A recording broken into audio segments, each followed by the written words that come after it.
고린도전서 1장과 2장을 살펴보는 가운데 우리는 고린도 교회의 성숙하지 못한 교회상을 보았습니다. 무슨 일이 생겼어요? 사람을 중심으로 해서 파랑을 짓고 서로 자신들이 옳음을 주장하는 가운데 분쟁과 분열을 일삼는 일이었습니다.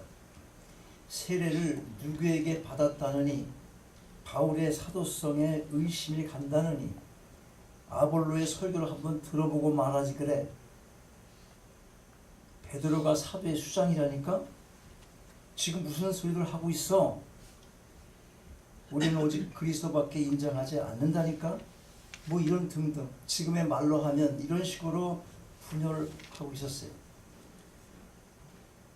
교회가 교회답지 못한 분열상을 보이고 있었던 것입니다.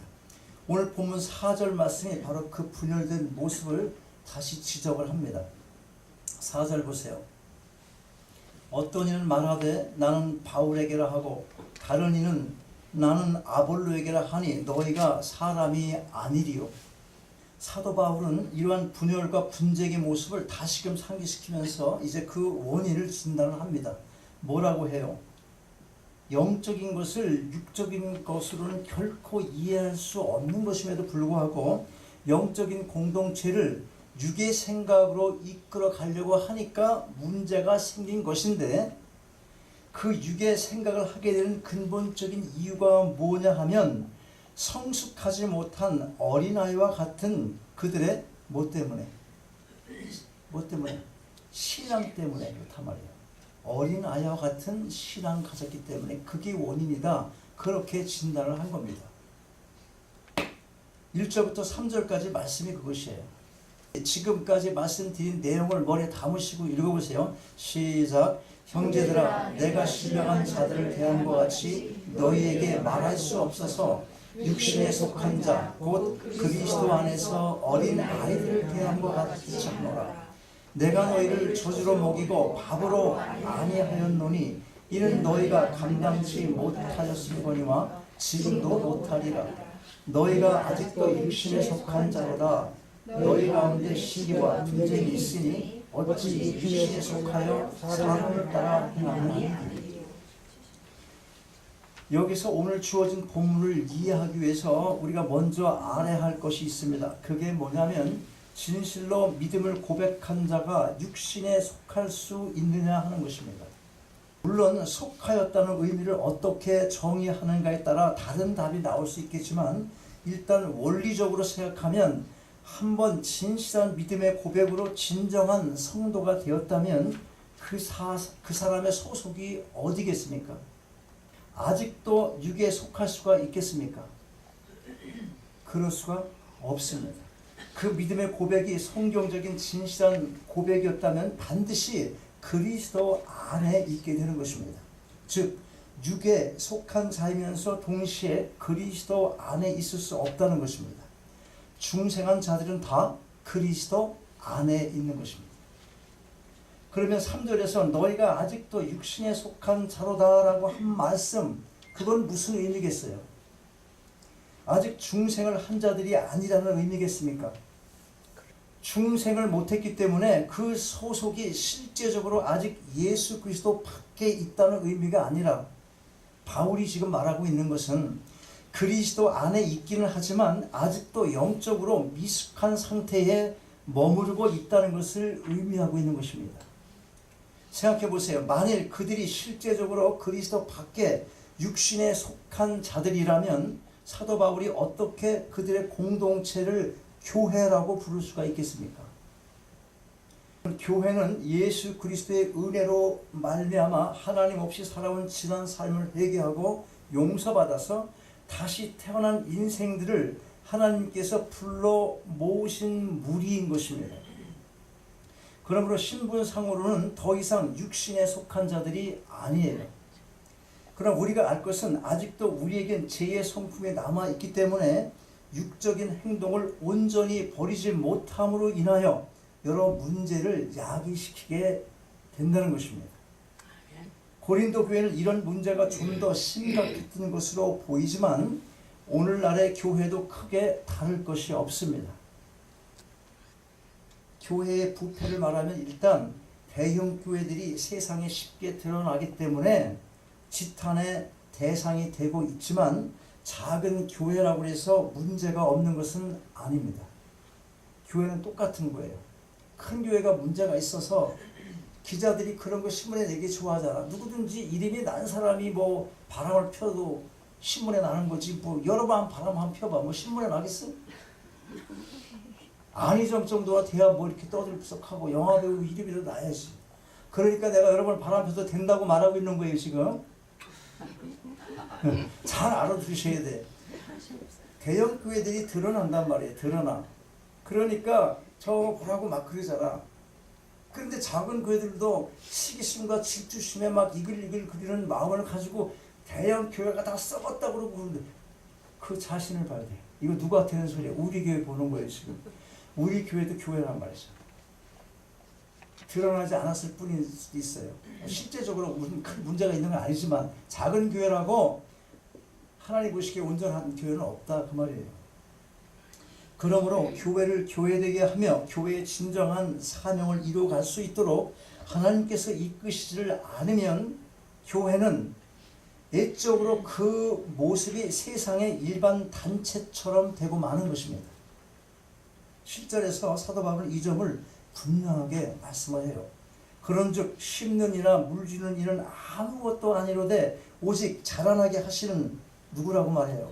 하나님뿐이니라. 그렇다면 하나님께서 경영해 나가시는 교회, 이 교회 공동체를 이루고 있는 구성원으로서 우리의 자세가 무엇인가 하는 거예요. 중요하죠? 우리가 어떤 태도, 어떤 자세를 요구받고 있습니까? 먼저 사역자들은 하나님께 속한 복음의 일꾼들일 뿐임을 알아야 한다는 것입니다. 9절 첫 부분에 뭐라고 합니까? 우리는 하나님의 동역자들이요 라고 했어요. 여기서 말하고 있는 우리란 누굽니까? 고린도 교회 성도들이 파당을 지고 그들이 따르며 섬기던 사람들, 곧 바울, 베드로, 아볼로 이들을 가리키는 거죠. 그 당시 교회 지도자들 말하는 거예요. 그런데 뭘 우리가 알아야 되냐면 고린도 교회 경우를 보면 이들이 스스로 우두머리가 되려고 한 적이 없어요. 성경적으로 볼 때. 교인들이 파당을 줬어요. 그들이 사역자들을 각각 우두머리로 삼고 분쟁을 한 것입니다. 바울은 자신을 포함해서 그들이 우두머리로 삼고 있는 바로 그 사람들이 누구인지를 설명을 해줘요. 4절과 5절 말씀 봐요. 어떤 이는 말하되 나는 바울에게라 하고 다른 이는 나는 아볼로에게라 하니 너희가 사람이 아니리요. 그런즉 아볼로는 무엇이며 바울은 무엇이뇨? 저희는 주께서 각각 주신 대로 너희로 하여금 믿게 한 사역자들입니다. 뭐라는 거예요 지금? 너희들이 우두머리로 삼은 그 사람들이 너희와 다른 사람들이 아니라 너희와 같은 교회의 일원으로서 하나님의 부르심을 받아 복음의 종로로 타는 하나님의 동역자들이다. 그렇게 가르쳐주고 있는 것입니다. 5절 말씀 끝부분에서 이들을 사역자들이라고 하는 거예요. 다시 말하면 그들 곧 바울 자신과 아볼로 그리고 베드로는 너희가 우두머리로 삼고 파당을 치며 섬길 대상이 아니라 하나님께서 종으로 쓰시는 복음의 일꾼들일 뿐이다. 그렇게 가르쳐주고 있는 것입니다. 사도 바울이 이 점을 분명하게 말하죠. 8절 말씀 보세요. 8절 말씀. 심는 이와 물 주는 이가 일반이나 각각 자기 일하는 대로 자기의 상을 받으리라. 맡겨진 일들이 다 중요한 것입니다. 어떤 일이 더 가치가 있고 더 중요한 것이 아니라 심는 것이든 물을 주는 것이든 다 같이 중요하다는 것이에요. 그러므로 자기에게 맡겨진 일을 마친 후에 받는 상급도 공평한 것임을 알 수가 있습니다. 무슨 말인가 하면 8절에서 각각 자기의 일하는 대로 자기의 상을 받으리라는 그 말씀은 사람마다 각각 주어진 달란트가 있는데 그 달란트의 많고 적음의 차이가 아니라 각자의 분량대로 맡겨진 그 일에 대한 충성도에 따라서 상급을 받게 된다는 것이에요. 그래서 맡은 자들에게 구할 것이 뭐라고 그럽니까? 충성이라고 말하는 거예요. 사역을 크게 해야 큰 상급을 받는 게 아니고, 여기서 화장실 청소를 하는 걸 일을 맡았다 쳐요. 나는 왜 이런 것만 맡았었고 청소 잘하니까. 파킹랏 안내해. 나이스하게 잘하니까 성질 팍팍 내고 다른 교회 가요. 막 이런 사람 보고 파킹랏 시키겠냐고. 갖고 있는 탤런트가 있는 거잖아. 자기에.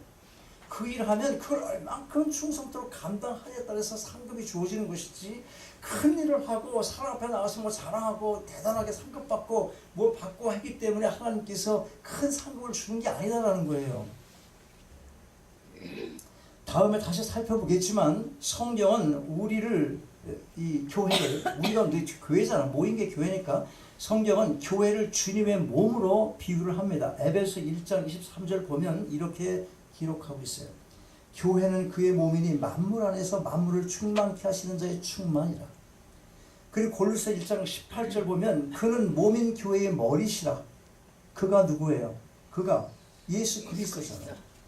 주님이 바로 교회의 머리이신 것입니다. 그러므로 목사니 장로니 집사니 하는 이런 명칭은 세상에서의 높낮이를 의미하는 어떤 계급을 나타내는 말이 아니라 주님의 몸된 각 지체로서 각자가 해야 할 일을 맡은 직분자라는 것이에요. 그러면 본문에 나타난 고린도 교회의 문제가 뭡니까? 이런 교회 특성이 가지고 있는 직분에 대해서 오해를 하고 있다는 것입니다. 왜 그래요? 왜 이런 오해를 합니까? 영적으로 미숙하기 때문에 그런 거예요. 그래서 요구받는 게 뭐예요? 신앙의 성숙을 요구받고 있는 것입니다. 오늘날도 교회의 분쟁 중 많은 경우가 사람을 중심으로 한 파벌 싸움이 원인이 되고 있어요. 진리 때문에 분쟁이 생기는 일은 거의 없습니다. 때로 진리수를 핑계대지만 진리를 지켜야지 이런 핑계를 대지만 그 속을 들여다보면 다 인간과의 갈등에서 비롯된 것이 훨씬 많습니다. 뭐가? 교회에 분쟁이 생기는 이유가 실제로 보면 뒤틀림의 원인이 누구나 다 알아챌 정도로 너무나 표시할 정도로 세상적이고 육적인 것이라서 그걸 변호하느라고 그럴듯한 이유와 변명을 앞에 내세우는 경우가 너무나 많은 것입니다.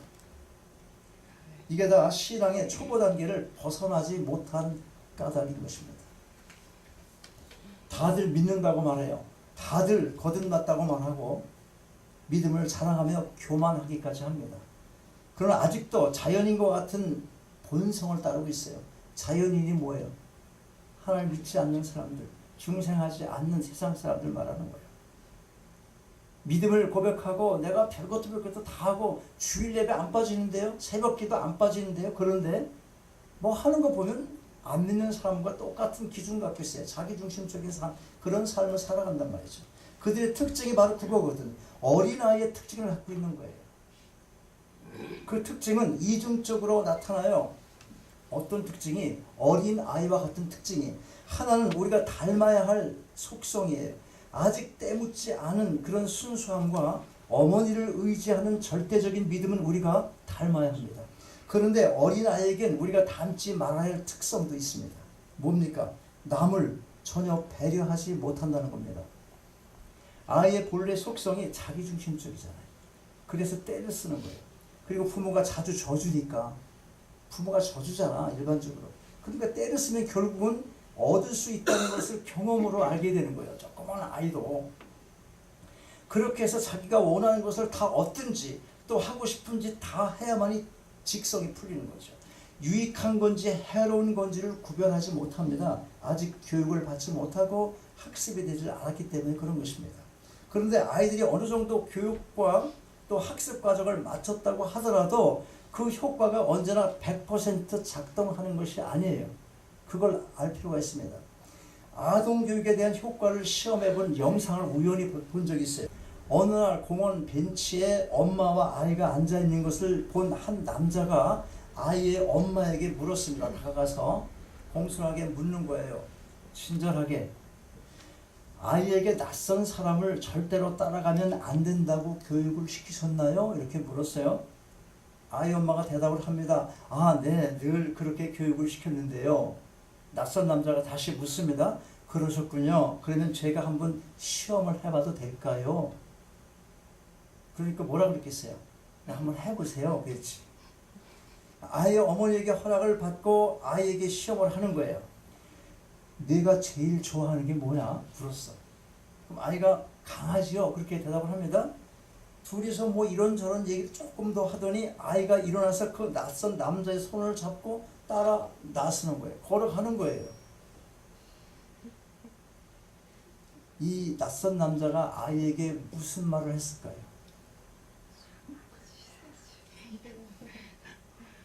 한참 걸려 그러고 생각하는데 여러분 머리를 막 써야 돼. 우리가 일반적으로 보통 우리가 짐작할 수 있겠죠.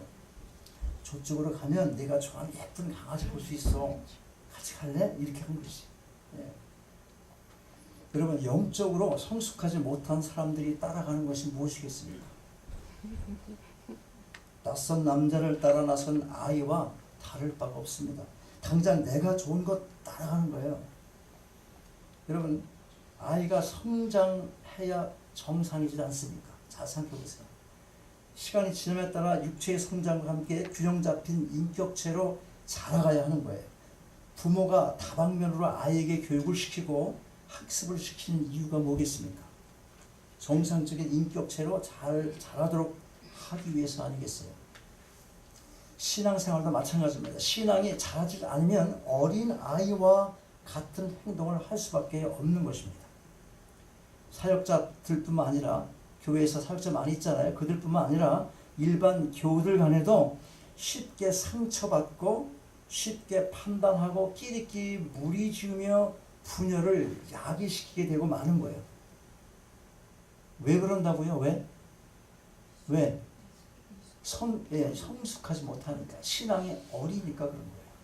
무슨 말을 하면 금방 반응이 달라지는 거예요. 사실 인간이 감정에 따라서 나타나는 반응이 다를 수 있는 건 분명해요.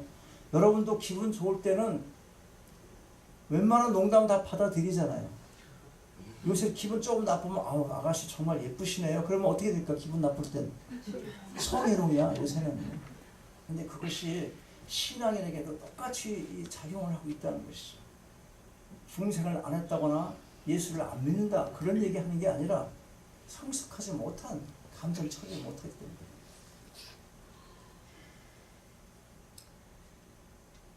자, 여러분 아이가 점점 자라가야 정상이 되시 진실로 믿음을 고백한 성도라면 누구나 영적으로 성장을 해야 정상인 것입니다. 우리 모두는 하나님께 부름받은 자들로 신앙의 초보적 단계를 넘어 영적인 성숙을 필요로 하고 있는 것입니다. 날마다 말씀 가운데 신앙의 성숙을 이루어가며 견고하고 아름다운 신앙 공동체로 교회를 세워 나아가게 되시기를 주님의 이름으로 축원합니다.